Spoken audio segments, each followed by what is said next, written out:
Oui, il est vrai que en ce moment, je redécouvre la saga, donc le Seigneur des Anneaux, que j'avais découvert notamment lors du Covid. Ça ne m'avait pas forcément passionné, je trouvais les films quand même pas mal longs, et en réalité, voilà, je trouvais les films quand même assez moyens, voire peut-être même nuls à certains moments. Et je me suis dit, voilà, en cette fin d'année, pourquoi pas redécouvrir ces films-là, et j'ai redécouvert du coup le premier film, donc la critique est sortie la semaine dernière, n'hésitez pas à aller la voir si vous en avez envie. Et effectivement, je trouve quand même que c'est tout simplement génial, et je prends vraiment un pur plaisir à redécouvrir cette saga. Et donc aujourd'hui, on va évoquer du coup le deuxième film, donc Le Seigneur des Anneaux, Les Deux Tours. Et globalement, j'ai encore une fois énormément apprécié. J'adore vraiment cet univers-là, je l'ai vraiment redécouvert et je kiffe énormément, je vais pas vous mentir. L'un des gros points positifs également du film, on peut en parler directement, Gollum. Gollum, je suis désolé, je le trouve hyper intéressant. Alors oui, tu te dis quand même c'est un personnage, t'as envie, pas forcément qui reste en vie, voilà, il est extrêmement malveillant, mais je le trouve hyper intéressant, notamment avec sa double personnalité.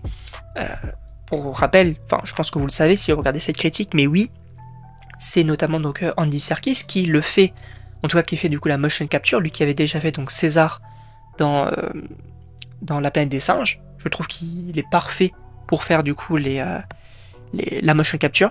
Et effectivement, je le trouve hyper intéressant Gollum. J'aime beaucoup. Par contre, là, gros point positif, parlons du négatif, Frodon. Encore une fois, je suis désolé, je l'avais déjà dit donc, dans la critique la semaine dernière, mais Frodon, il m'énerve. Il ne fait, j'ai l'impression, que les mauvais choix. Contrairement, par exemple, à Sam, qui est le GOAT. Tout simplement. Frodon, à chaque fois, et c'est ça qui m'énerve, c'est que en réalité, Sam, il sait que Gollum, il est pas net. D'accord, il veut l'anneau, il ne veut pas le remettre à... Enfin, il ne veut pas du coup le détruire. Il peut tenter de nous piéger, il peut tenter de nous vouloir un petit peu du mal. Et Sam prévient Frodon, et Frodon dit non mais t'inquiète, il est gentil. À un moment donné, il faut quand même arrêter, parce que Frodon, il est vraiment... Enfin, je trouve que, en termes de personnage principal d'une saga, je pense que c'est le personnage principal que je déteste dans une saga, ce qui est assez rare en réalité, mais moi, franchement, je n'accroche absolument pas au délire. J'aime vraiment pas Frodon. Par contre, pour rebondir sur du positif, j'ai énormément apprécié le trio Aragorn, Legolas et Gimli.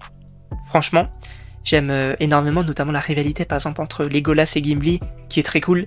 Les petits pics qui se lancent quand ils vont s'élancer à la poursuite des orques, et que on a Gimli qui dit ouais non mais les nains on n'est pas censé courir, et t'as Legolas qui dit allez fonce, cours et tout.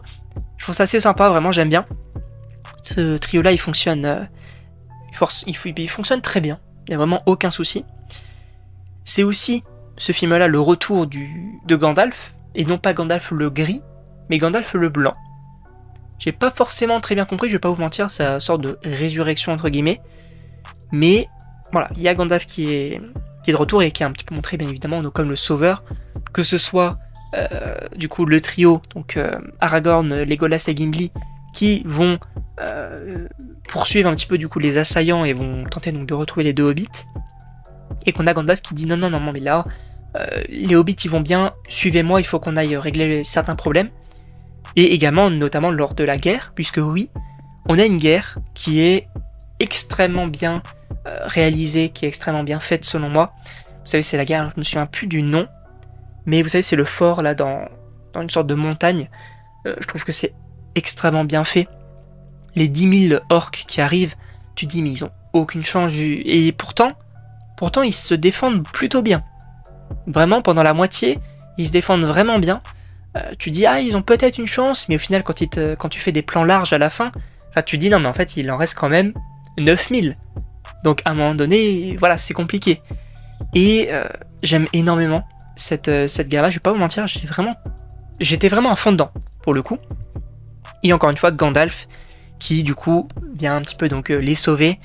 Et c'est aussi ça qui est intéressant, c'est que dans le premier film on sent la menace qui est grandissante, que ce soit du coup les chevaliers de l'ombre, que ce soit les orques, que ce soit même la corruption de l'anneau.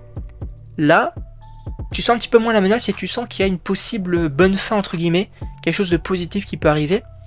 puisque là, donc, où les orques sont battus, Saruman a l'air, du coup, pas forcément bien en point dans sa forteresse, puisque du coup, il y a les sortes d'arbres qui attaquent. Je trouve ça vraiment très cool.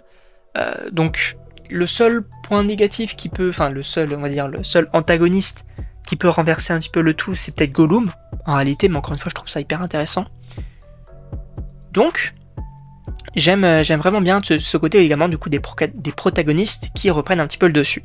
En tout cas, je sais pas ce que vous en pensez, donc n'hésitez pas à me dire dans les commentaires. Sachez que moi, j'ai extrêmement apprécié le film, j'ai très hâte de découvrir du coup la fin, et de découvrir pour le coup la trilogie, donc le Hobbit, que je n'ai jamais vue. Là, pour le coup, ce sera totalement donc une découverte. En tout cas, n'hésitez pas à me dire ce que vous en pensez dans les commentaires, et donc moi, il ne me reste plus qu'à vous dire à la prochaine pour une prochaine vidéo.